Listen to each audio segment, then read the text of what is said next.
If you're experiencing crashing issues with your Nintendo Switch, follow these steps to troubleshoot and potentially resolve the problem. Step 1. Restart your console. Turn off your Nintendo Switch completely by holding the power button for about 10 seconds until the power options appear. Select power options and then restart. This can help clear temporary glitches. Step 2. Update system software. Go to System Settings from the Home menu, scroll down to System, and select System Update.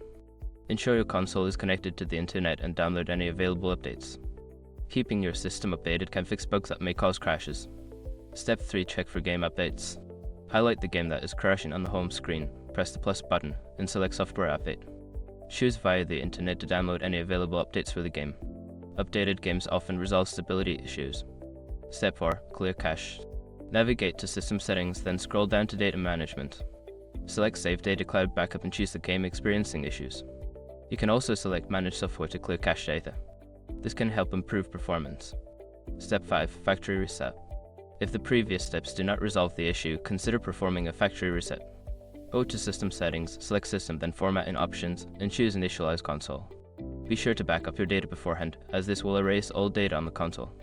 By following these steps, you should be able to address the crashing issues with your Nintendo Switch. If problems persist, consider reaching out to Nintendo support for further assistance.